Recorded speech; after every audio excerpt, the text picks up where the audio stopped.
Hello hi നമസ്കാരം. എല്ലാവർക്കും സുഖമാണെന്ന് വിചാരിക്കുന്നു. ഇന്ന് നല്ല ടേസ്റ്റിയും നല്ല ഹെൽത്തിയുമായിട്ടുള്ളൊരു ബ്രേക്ക്ഫാസ്റ്റോ സ്നാക്കായിട്ടോ കഴിക്കാൻ പറ്റിയ ഒരൈറ്റം. നമുക്ക് നേരെ വീഡിയോയിലേക്ക് പോയാലോ. നമുക്ക് ഇപ്പോൾ 1 കപ്പ് സേമിയ ഞാൻ എടുത്തിട്ടുണ്ട് കേട്ടോ. സേമിയ എന്ന് വെച്ചാൽ വറുത്ത സേമിയ ആണെങ്കിലും വറുക്കാത്ത സേമിയ ആണെങ്കിലും കുഴപ്പമില്ല. വറുക്കാത്ത സേമിയ ആണെന്നുണ്ടെങ്കിൽ ഒരു 3-4-5 മിനിറ്റ് നന്നായിട്ടങ്ങ് റോസ്റ്റ് ചെയ്ത് കൊടുക്കുക. ഇതിപ്പോൾ വറുത്ത സേമിയാണ്. വറുത്ത സേമിയ ആകുമ്പോൾ ഒരു 2 സെക്കൻഡൊക്കെ മതി അതിനെ ഒന്ന് ചൂടാക്കി എടുക്കുക കേട്ടോ. ഇതിപ്പം തീരെ നൈസായിട്ടുള്ള കണ്ടോ, ഇതാ തീരെ നൈസായിട്ടുള്ള സേമിയാണ്. കാണുമ്പോൾ തന്നെ നിങ്ങൾക്ക് മനസ്സിലാവും. അതേപോലത്തെ സേമിയാണ് നല്ല ഇത് കേട്ടോ. ഇതിപ്പോൾ ഞാൻ ഒരു 2-3 മിനിറ്റ് നന്നായിട്ട് റോസ്റ്റ് ചെയ്തിട്ടുണ്ട്. ഇനി ഞാൻ ഇതിലേക്ക് ഒഴിക്കുന്നത് ഞാൻ ചൂടുവെള്ളമാണ് ഒഴിക്കുന്നത് കേട്ടോ. അതായത് നമ്മൾ 1 കപ്പ് സേമിയ എടുത്തിട്ടുണ്ടെങ്കിൽ ഇരട്ടി വെള്ളം, അത്ര വെള്ളം ഒഴിച്ചിട്ട് ഈ സേമിയ ഒന്ന് വേവിച്ചെടുക്കണം. ഇരട്ടി വെള്ളം എന്ന് വെച്ചാൽ കുറച്ച് വെള്ളം കൂടിപ്പോയാലും കുഴപ്പമൊന്നുമില്ല. പിന്നെ ഇതിലേക്ക് ഒരു ടേബിൾ സ്പൂൺ ഓയിൽ, സാധാ നോർമൽ വാട്ടറാണ് ഉപയോഗിക്കണമെങ്കിൽ ആദ്യം ഈ സേമിയ പാനിൽ നിന്ന് സേമിയ എടുത്ത് മാറ്റുക. അത് കഴിഞ്ഞതിന് ശേഷം വെള്ളം ഒഴിച്ച് വെള്ളം ഒന്ന് തിളച്ച് വന്നതിന് ശേഷം മാത്രം സേമിയ ഇട്ട് കൊടുക്കുക കേട്ടോ.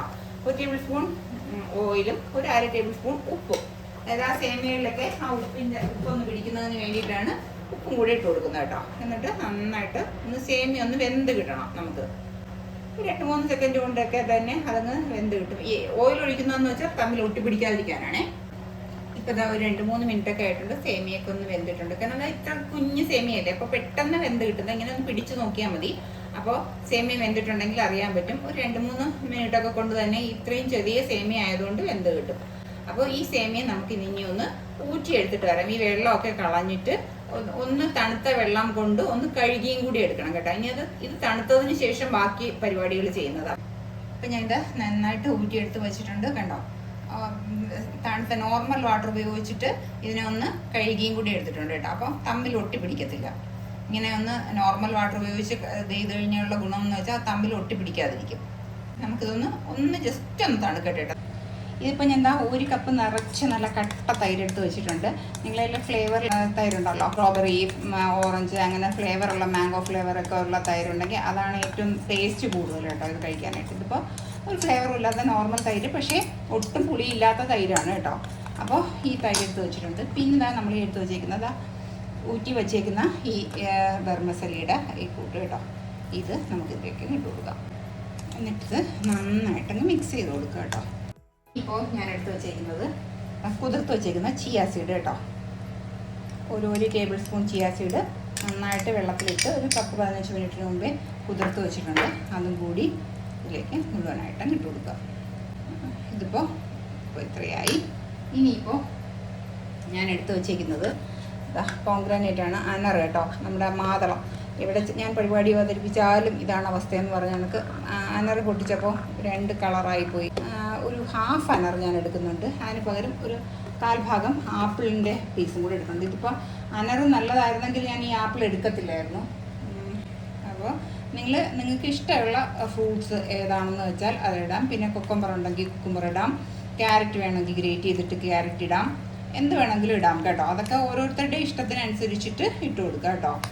പിന്നെ ഒരു കാര്യം കൂടിയുണ്ട്. ഞാൻ കുറച്ച് മല്ലിയില എടുത്ത് വെച്ചിട്ടുണ്ട്. നിങ്ങൾക്ക് വേണമെന്നുണ്ടെങ്കിൽ ഇട്ട് കൊടുത്താൽ മതി. മല്ലിയില ഇടുന്നത് ഇഷ്ടമാണെങ്കിൽ ഇട്ട് കൊടുത്താൽ മതി. അപ്പോൾ ഇതായിട്ടുണ്ട്. ഇനി നമുക്ക് കുറച്ച് കാര്യങ്ങളും കൂടി ചെയ്യാനുണ്ട്. ഇനിയിപ്പം ചെയ്യാൻ പോകുന്നത് ഒരു പാൻ എടുത്ത് വെച്ചിട്ടുണ്ട്. പാനിൽ ഓയിലോ നെയ്യോ ബട്ടറോ എന്താണെന്ന് വെച്ചാൽ നമ്മൾ ബ്രേക്ക്ഫാസ്റ്റ് ആയിട്ടൊക്കെ കഴിക്കുകയാണെങ്കിൽ കുറച്ച് ബട്ടർ ഒഴിച്ച് ഉണ്ടാക്കിയാലും കുഴപ്പമില്ല കേട്ടോ. 1 ടേബിൾ സ്പൂണൊക്കെ ഓയിൽ ഒഴിച്ച് കൊടുക്കുക കേട്ടോ. ഇപ്പോൾ ഓയിൽ നന്നായിട്ട് ചൂടായി വന്നിട്ടുണ്ട്. ആ ചൂടായ ഓയിലിലേക്ക് ഒരല്പം കടുക് കേട്ടോ. കടുക് ഒന്ന് പൊട്ടി വരുമ്പോൾ ഒരു ടേബിൾ സ്പൂൺ ഉഴുന്ന് പരിപ്പ്, അതുപോലെ തന്നെ തുവരപ്പരിപ്പ് കേട്ടോ. അതൊന്ന് ലൈറ്റ് ബ്രൗൺ ഷെയ്ഡിലോട്ട് മാറണം. അതിലേക്ക് നമുക്ക് ഒരു ടേബിൾ സ്പൂൺ ഇഞ്ചി ചെറുതായിട്ട് കൊത്തി അരിഞ്ഞത്. ഇഞ്ചിയും പച്ചമുളകും നിങ്ങൾക്ക് വേണമെങ്കിൽ ഡയറക്റ്റ് കാഷ്യൂനട്ടും ഇഞ്ചിയും പച്ചമുളകും ഞാൻ ഇട്ട് കൊടുത്തിട്ടുണ്ട് കേട്ടോ. വീഡിയോ ഓഫായി പോയിട്ടുണ്ട്. ഇഞ്ചി ചെറുതായിട്ട് കൊത്തി അരിഞ്ഞത് ഒരു ടേബിൾ സ്പൂൺ, 2 പച്ചമുളക്, കാഷ്യൂനട്ട് ഒരു 3-4 ചെറുതായിട്ട് മുറിക്കിയത്, ഇതെല്ലാം കൂടി ഇട്ട് കൊടുക്കും. നമുക്ക് ഇഞ്ചിയും പച്ചമുളകും വേണമെങ്കിൽ സെപ്പറേറ്റായിട്ട് നിങ്ങൾ ഇട്ട് കൊടുക്കാം. ഈ എണ്ണയിലൊന്നും മൂപ്പിക്കാതെ ഇട്ട് കൊടുക്കാം കേട്ടോ. പക്ഷേ ഇട്ട് മൂപ്പിക്കുമ്പോൾ ഒരു പ്രത്യേക ടേസ്റ്റാണ്. ഇപ്പോൾ ഇത് ഇത്ര മതി. നമുക്ക് ഗ്യാസ് ഒന്ന് ഓഫ് ചെയ്ത് കൊടുക്കാം. നന്നായിട്ട് എല്ലാം മൂത്ത് വന്നിട്ടുണ്ട്. ഇത്ര മതി. ഇതിനി ഡയറക്റ്റായിട്ട് ആ ചൂടോടുകൂടി തന്നെ നമുക്ക് ആ തൈരിൻ്റെ കൂട്ടിലോട്ടം ഇട്ട് ഒഴിച്ച് കൊടുക്കാം.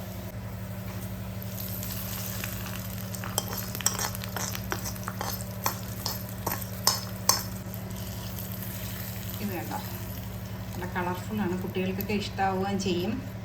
പിന്നെ ഇത് കണ്ടുകൊണ്ടിരിക്കുന്ന സമയത്ത് നിങ്ങൾക്ക് ഇഷ്ടമാവുകയാണെന്നുണ്ടെങ്കിൽ ഒന്ന് ലൈക്ക് ചെയ്യാനും ഷെയർ ചെയ്യാനും സബ്സ്ക്രൈബ് ചെയ്യാനും മറക്കണ്ട കേട്ടോ.